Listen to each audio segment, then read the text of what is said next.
जो महंगाई राहत कैंप चले हैं उसमें माननीय मुख्यमंत्री महोदय के द्वारा जो बजट में बढ़ा हुआ लाभ दिया गया है, ऐसी 10 योजनाओं को आइडेंटिफाई करके चिन्हित करके आप लोगों के कैंप लगाए गए।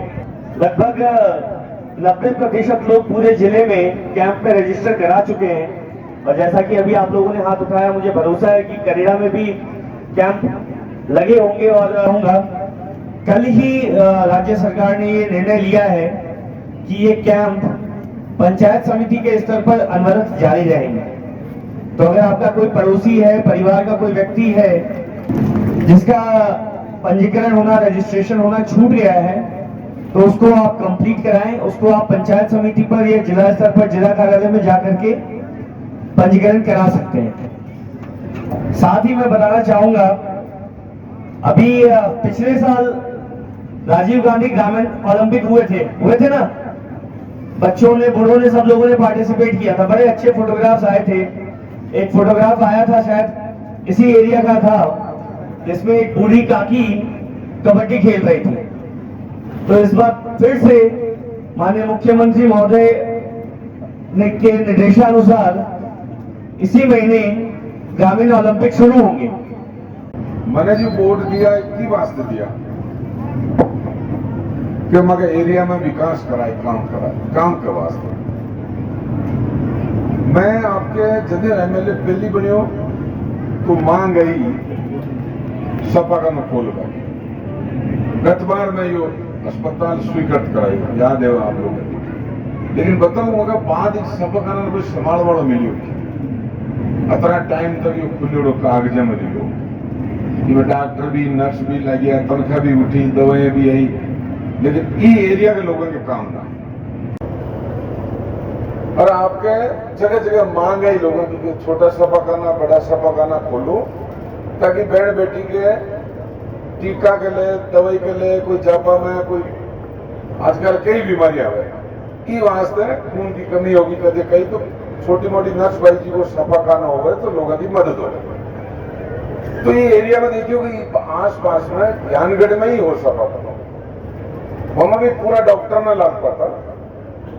और यह बात जब प्रसादी लाल जी आज जो मंत्री जी आए कियो, और मुख्यमंत्री जी के सामने बैठकर बात करी, तो जिला कलेक्टर ने आदेश दियो कि पैसा दो।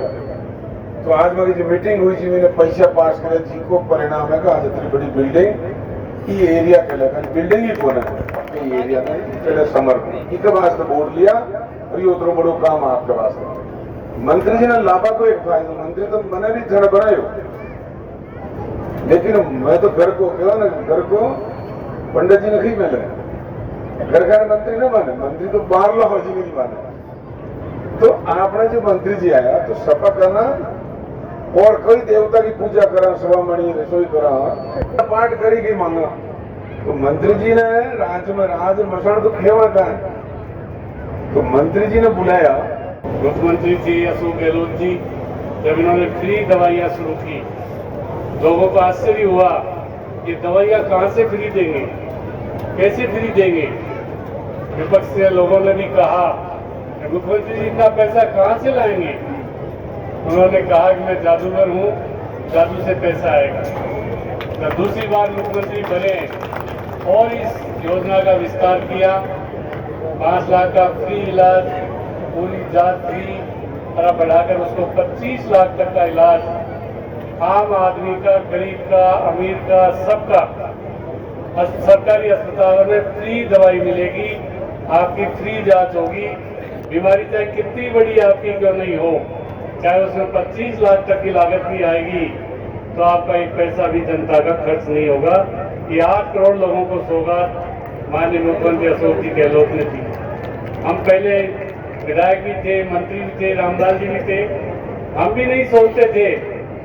जब दवाई डॉक्टर के पास पेशेंट जाता था, डॉक्टर साहब दवाई की पर्ची लिखते थे, दवाई बाहर से लेके आओ दुकान से, वो दुकानदार के पास जाते थे।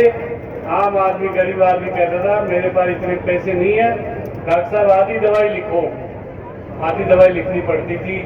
ऐसा नहीं होता था, बिना दवाई के भी रहना पड़ता था।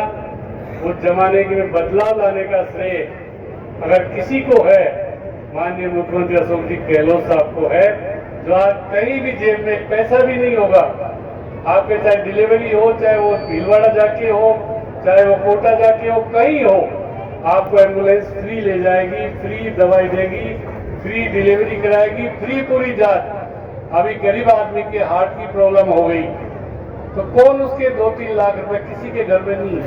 आप हॉस्पिटल में चले जाओ तो मुख्यमंत्री जी ने गारंटी कार्ड आपको दिया 25 लाख का लेके आप हॉस्पिटल में जाएंगे, किसी भी सरकारी हॉस्पिटल में या प्राइवेट हॉस्पिटल में जाएंगे, आपको पूरा का पूरा इलाज फ्री होगा, एक पैसा भी आपका खर्च नहीं होगा। ये स्टेज आता है राजस्थान के मुख्यमंत्री अशोक जी गहलोत। और कितनी बड़ी बात है, अभी मैं कोटा का प्रभारी था, वहां गया था एक दिन कोटा सुपर स्पेशलिटी अस्पताल में। वहां एक नरेगा में काम करता था एक मजदूर लड़का, 30-35 साल का लड़का था, उसको किडनी की प्रॉब्लम हो गई। अब किडनी में कितना पैसा लगता है कोई सोच ही नहीं सकता। उसकी मां ने उसको किडनी दिया, तो 2 माँ बेटे दोनों जब उससे मिलने गया, उन्होंने एक ही बात कही कि भला हो राजस्थान के मुख्यमंत्री अशोक गहलोत का, मेरा बेटा बच गया, मेरा एक पैसा भी खर्च नहीं हुआ किडनी ट्रांसप्लांट। यह है सरकार की योजना का सीधा जनता को लाभ, सबको फ्री मिलेगा। बच्चों का कोई बड़ी बीमारी का इंजेक्शन भी 40-50 हजार का आता, वो भी आपको फ्री मिलेगा। पहले कहाँ से दवाइयों के पैसे नहीं थे हमारे पास, बच्चों की सुरक्षा के पैसे नहीं थे। और तो हमने देखा है जमाना, हम जब विधायक थे, लोग डिलीवरी कराने के लिए भी अपने जेवर और जमीन गिरवी रख के अपनी बहन बेटियों की बहू की डिलीवरी कराने जाते थे। पूरी लूट होती थी वहां पर, उसकी जमीन बिक जाती थी, जेवर बिक जाता। आज डिलीवरी के लिए 108 में फोन करोगे, 104 में फोन करोगे, आपको एम्बुलेंस लेने घर पर आ जाएगी। ये देन है राजस्थान के मुख्यमंत्री अशोक गहलोत। तो यह मांग थी बरसों से। मैंने पिछली बार ये पीएससी खुलवाई थी, मुझे कहते हुए आज एक बात खुशी है, एक बात दुख भी है। खुशी इस बात की कि मेरे ही हाथ से वापिस लोकार्पण प्रसाद लाल जी को लेकर आया मैं, और डीएमएफटी फंड में जिला कलेक्टर साहब के माध्यम से बजट स्वीकृत करवा के आज इस एरिया को शुरू किया।